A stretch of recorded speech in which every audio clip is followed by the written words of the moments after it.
20 years ago, I started playing guitar, and one of the reasons why is Buddy Holly. Today, I finally get a chance to go to Lubbock to see where Buddy Holly was born and raised. I can't wait to find out a little more about one of my idols. Come join me. Before going to Lubbock, Texas, I'm driving to the Norman Petty studio in Clovis, New Mexico. Traveling 600 miles from Nacogdoches, Texas to Clovis, New Mexico to have a chance to go to Buddy Holly's studio. I think of the 14-year-old kid who first picked up the guitar and learned songs like That'd Be the Day, Peggy Sue, Maybe Baby, It's So Easy. And all these songs had a big influence on me as a guitarist and now as a songwriter. To have a chance to actually stand where Buddy Holly stood and where he made all that magic, it's a dream come true. This is the Norman Petty Studios. This is the place that Buddy Holly recorded his big hits, That'd Be the Day and Peggy Sue. I can't wait to see the studio. This is the reception room where it was used also as an isolation booth because the studio is so small they need to separate the vocals from the instruments. The old Ampex recorders here, come over and sit where Buddy Holly sat. That's the same chair. It hadn't been changed out. And what Norman would do when they finished the session, he'd have them listen to the playback. They all want to know how they were going to sound on the radio. I've been playing this piece of tape for 25 years. The oxide is still holding up on it. You can listen to it a little bit. Those speakers, those Altecs, were hung there 52 years ago. They've not been changed out. Wow. They're still the same speakers. They were put there by Norman Petty. You notice how they're suspended? Bose people today still talks about air suspended. Norman Petty was doing it in the 50s. All of this is engineering way ahead of its time. A lot of talent came out of Lubbock area, about 150 miles around here. Just unbelievable number of people who are musicians, not just the rock and roll or the rockabilly, but just songwriters and musicians. Pretty amazing for what was in this area. I mean, I guess Buddy Holly was a really nice person. He was just an everyday guy. No conceit or egotism about him at all. He was just a guy. But he was talented. So, what all songs did you sing with Buddy Holly? Well, we did Think It Over, and It's So Easy, Lonesome Tears. The fourth one I can't ever remember. But anyway, those were the four major ones that we were on. The group prior to us was called the Picks, and they were on Ravon and Oh Boy and songs like that. So It's So Easy. It's So Easy. I mean, big hit, Buddy Holly. Yeah, it was. Well, actually, Think It Over made it higher in the charts than It's So Easy did. That's what Norman added while they were gone, and they thought he ruined it. Here's the Celeste, famous Celeste for the Everyday. This is it? This is the Everyday? This is it. That's the one. There's Vi Petty playing it. Wow. That's the original. That was handmade for Norman by a man in Switzerland. Ooh. Amazing, amazing. It had, originally it was ebony like the piano. This piano, every Buddy Holly song with piano in it, it's this Baldwin right here. That's the original. That amp went on the first tour with Buddy Holly to New York. That's what he plugged the Stratocaster into, right there. Wow. Went to New York and Canada. Buddy sang at this ribbon mic many, many times, right at about a couple of feet from here. That was That'll Be the Day poster for rock and roll music, and That'll Be the Day, WCBS, New York. That's the first one they printed that. Picture Roy Orbison there. This room is engineered special. Other than these acoustic panels here, you'll see no flat walls. They're all polycylindrical. Wow. He designed it for, you clap your hands, you don't get an echo, but you got a special sound in here. Oh, wow. No windows behind those drapes behind me here. They're just for sound absorption. I've never heard this before. That's, wow. See how it's all, no flat walls, all down the side. Amazing. Yeah. Now this was full studio. And he may, if he had you boys in here and he only need to work with one of you for a while, he needed a place for the others to go. And he had foresight enough to make a room. We go into the apartment. When you go through there, you go on the same carpet they walked on. That hadn't been changed. And had a place for them to eat, relax. Norm Petty didn't charge by the hour. He didn't believe that creativity came by the clock. He charged by the side of a record, $75 a side. If it took one day or if it took 2 weeks, it was the same money. Wow. And you paid that way for it. He wanted you to be relaxed, and you know how important it is. If you're recording, you think, boy, I only have an hour's time left on my studio time that I paid for and I don't have any more money. It kind of got you uptight. He wanted you to be as comfortable and relaxed as you could be. We'll walk into the apartment there.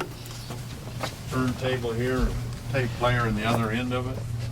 Wow. This old music box here, Regina, from, I've got music on here from 1893. What do you usually stuff right there?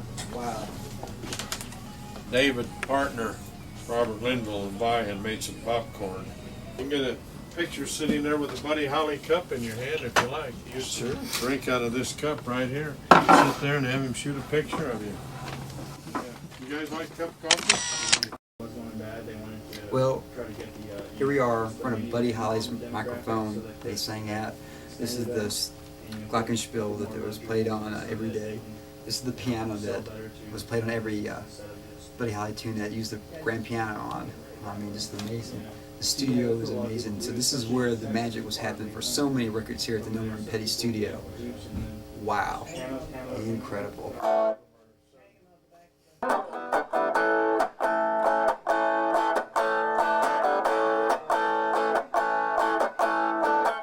I wear glasses. I play video games. I watch cartoons. Hey, I am a nerd. I'm proud to be a nerd. So if I speak Klingonese, when your computer is broken, you're calling me. Kapla. Rock and roll. Thank you, Buddy Holly. Thank you, Norman Petty. I can't believe it. This is a dream come true. When I first played guitar, learning Buddy Holly tunes, I never thought I'd be in the same studio that Buddy Holly recorded in. Now I travel from Clovis, New Mexico to Lubbock, Texas, which is about 100 miles away. I truly believe a person is a product of where they're born and where they're raised. Let's see what Lubbock, Texas has in store for us, and see if we can find out some more of the magic that is Buddy Holly. Well, right now I'm on Buddy Holly Avenue here in Lubbock, and this is kind of the big party district going on here. There's various clubs and bars and whatnot and so forth here. So they named this after Buddy Holly. There's a mirror across the street here. Over there is the Buddy Holly Center as well. Well, here I am in front of the Walk of Fame here in Lubbock, Texas. Around here are a lot of the great musicians from West Texas. And of course, there's Buddy Holly up there in a statue overlooking all of them. I'm standing in front of the Buddy Holly Center. You see the big glasses over there? There's the Buddy Holly Center. We're about to go in and see some memorabilia, Buddy Holly. Well, we're inside the Buddy Holly Center and had a chance to see some various items, such as his 1958 Fender Stratocaster. And there's actually the Gibson medium pick that was found under the pick guard when they cleaned it so they could put it in this exhibit. So we actually get to see probably the last pick he used. Really amazing to see some items from his childhood, as well as records and other various things that were important to his career. Well, we just got through going through the Buddy Holly Center, and it was really neat to see a lot of the paraphernalia and memorabilia that Buddy had there. However, I do feel that Buddy's spirit isn't being really captured in the center here. There's so much about Buddy Holly that we got from going to the Clovis studio that I really think that you just don't really understand what the influence of Buddy Holly is just by walking around what they have here at the center. So fortunately we had a chance to go over to the Clovis recording studio and see what the true Buddy Holly, the true genius of what Buddy Holly was to American music, to rock and roll.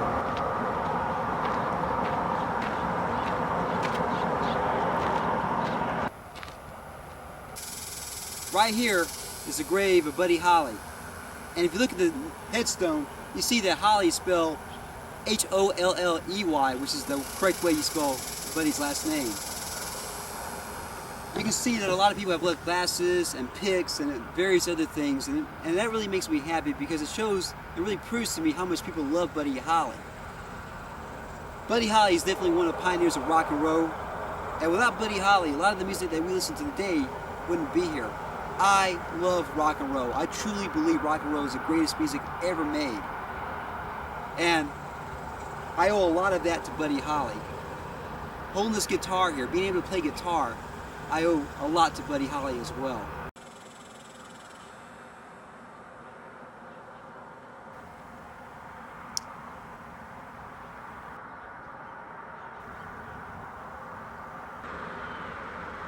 Thanks to this man here, Buddy Holly. He really did influence me to play guitar. And because of him, how pure his music is, how natural his music is, he really had a big influence on the music that I made. And these are the 4 CDs that I made. And I really owe this all to Buddy Holly. And I'm just one man. Think of all the other rockers out there that has been influenced by Buddy Holly. You know the famous ones, the Beatles and Rolling Stones. You can go down the list. But how many folks that you never heard of were influenced by him and went out there and rock and rolled and gave music from the heart that was just pure.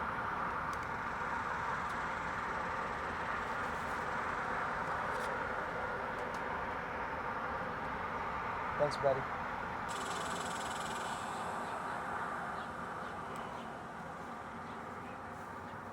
As I walk away from Buddy Holly's grave and think about the last few days, it's amazing. I had a chance to play one of my songs in the same studio that Buddy Holly played in. Got to walk the same streets and see where he was born in Lubbock, Texas.